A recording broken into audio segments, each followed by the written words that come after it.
नमस्कार, आप देख रहे हैं कंज्यूमर अड्डा और आपके साथ मैं हूं विपिन भट्ट। और इस वक्त एक चीज की सबसे ज्यादा जो चर्चा है वो है डिजिटल गोल्ड की। डिजिटल सोना रिस्की है लेना, क्यों? क्योंकि सेबी ने कहा है कि भाई अब अगर आप डिजिटल गोल्ड ले रहे हो तो अपने रिस्क पर ही लीजिएगा।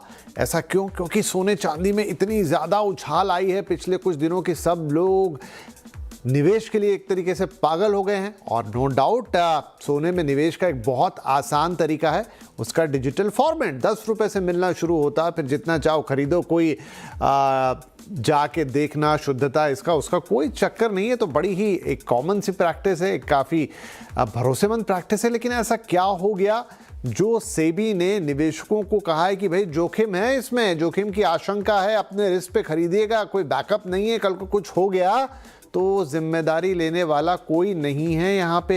ये सुन के निवेशकों के कान खड़े हो गए हैं और इसीलिए आज हम आपके लिए ये चर्चा लेकर आए हैं कि अगर आप भी ई गोल्ड में या डिजिटल गोल्ड में निवेश कर रहे हैं तो फिर सेबी की इस चेतावनी को आपको कैसे लेना चाहिए। कितनी गंभीर बात है जो सेबी कह रहा है और क्या वाकई में जिन्होंने भी डिजिटल गोल्ड खरीदा या ई गोल्ड खरीदा है उनका निवेश खतरे में पड़ सकता है, और उसकी जगह क्या फिजिकल गोल्ड ही सेफ ऑप्शन है।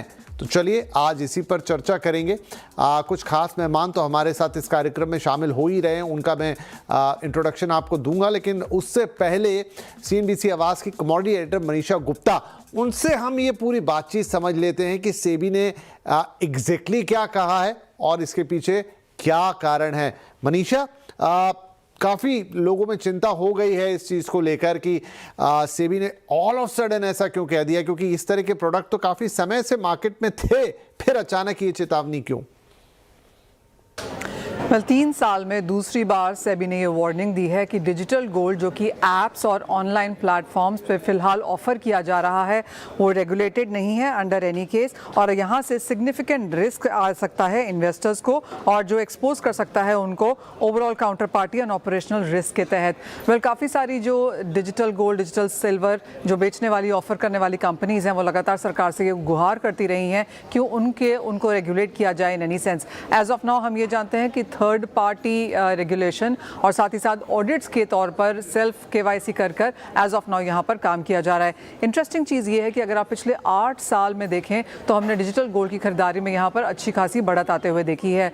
लोग डिजिटल गोल्ड इसलिए भी लेते हैं क्योंकि एक तो सोने चांदी के प्राइसेस इतने ज़्यादा बढ़ चुके हैं और इस साल तो हमने सोने और चांदी की डिजिटल बाइंग में अच्छा खासा उछाल आते हुए देखा है। इंडस्ट्री पार्टिसिपेंट्स हमें कहते हैं कि इस साल में जैन टू सितंबर के बीच में 4 गुना डिजी गोल्ड में तेज़ी देखने को मिली है पिछले साल के कंपैरिजन में, और चांदी यहाँ पर 10 to 12x बढ़ती हुई नजर आई है, यानी कि 10 से 12 गुना इंक्रीज यहाँ पर हमने मार्केट्स को होता हुआ देखा है। तो अच्छी खासी बढ़त यहाँ पर बनती हुई नजर आई है और वो इसलिए है क्योंकि एक तो आपको ये बताया जाता है कि आप 24/7 इन ऐप्स पे या प्लेटफॉर्म पे सोना या चांदी खरीद सकते हैं। आप एज लेस एज 10 रुपये, कोई प्लेटफॉर्म तो 1 रुपया भी आपको यहाँ पर सोना खरीदने देता है। तो काफ़ी सारे लोग यहाँ पर इस तरीके से छोटे छोटे मामलों में खरीदारी करते रहते हैं। इंडस्ट्री हमें ये भी बताती है कि 40% ऑफ बाइंग जो भी यहाँ पर ऑनलाइन प्लेटफॉर्म्स पे होती है वो फिजिकल में यहाँ पर कन्वर्ट की जाती है। ऑफ कोर्स बड़ा हिस्सा अभी भी यहाँ पर इसे कैश में सेटल करने की कोशिश करता है। साथ ही साथ प्योरिटी यहाँ पर 24 कैरेट की होती है। मार्केट्स लिक्विडिटी भी यहाँ पर अच्छी खासी देखते हैं और जिस तरह से ये ऑफरिंग है, ये सारे बड़े बड़े नेम्स यहाँ पर हैं। अगर आप ओवरऑल सर्विस प्रोवाइडर्स देखें तो वो MMTC है, सेफ गोल्ड है, ऑगमोंट है, डिजी गोल्ड है। साथ ही साथ अब तो ज्वेलर्स भी ये फैसिलिटी देने लगे हैं, तो चाहे वो तनिष्क है, कैरेट लेन है, कल्याण है, यहाँ से भी आप डिजिटल गोल्ड ले सकते हैं। एंड इसके साथ साथ जो ये फिनटेक कंपनीज हैं जैसे कि फ़ोन पे, गूगल पे, पेटीएम, अमेजॉन पे, ये भी ये सर्विस देती हैं। इन्वेस्टमेंट प्लेटफॉर्म जैसे कि ग्रो एंड ज़रोधा पे भी आप यहाँ पर डिजिटल गोल्ड खरीद सकते हैं। डिजिटल सिल्वर एक बहुत नया प्रोडक्ट है, लेकिन जिस तरह से पिछले 12 महीने में हमने चांदी के प्राइसेस बढ़ते हुए देखे हैं तो डिजिटल सिल्वर की खरीदारी भी यहाँ पर अच्छी खासी बढ़ी है।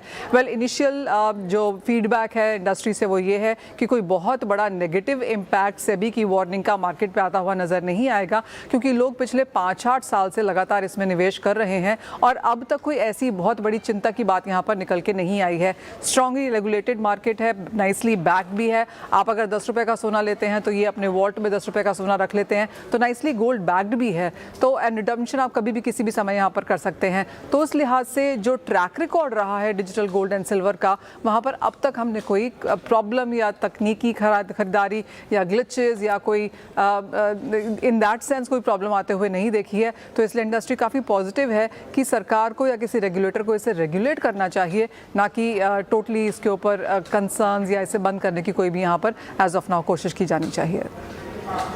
जी मनीषा, बहुत धन्यवाद, आपने बहुत अच्छे पूरे पर्सपेक्टिव में ये खबर बताई। दर्शकों के लिए समझना अब इसे और आसान होगा। तो चलिए चर्चा की शुरुआत करते हैं। हमारे साथ कार्यक्रम में शामिल हो रहे हैं डिजी गोल्ड के फाउंडर चिराग ठक्कर साहब, जो वन ऑफ द कंपनीज है जो इस तरह का डिजिटल गोल्ड बेचती है, और साथ में BN वैद्य एंड एसोसिएट्स के प्रोपराइटर हैं भार्गव वैद्य साहब, जो कि अक्सर गोल्ड या उससे रिलेटेड पॉलिसीज़ पर काफ़ी गहरा चिंतन और बातचीत करते हैं।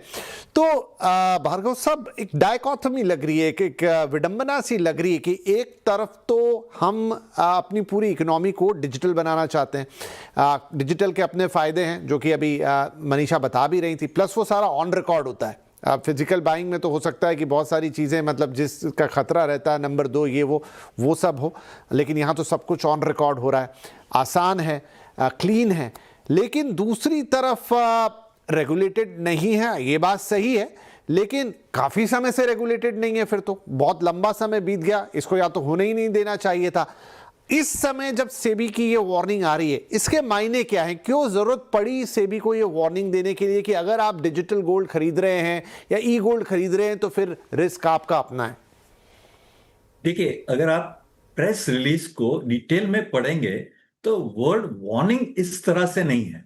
बहुत क्लियर क्लैरिफिकेशन है that it is not a security and it is not a regulated product. इतने साल से आप 5,000 टन चांदी और 1,000 टन सोना बेचते हैं, वो भी किसी के रेगुलेटेड दायरे में नहीं है। जिस तरह से आप सोना ले रहे हैं उसी तरह से आप डिजी गोल्ड ले रहे हैं।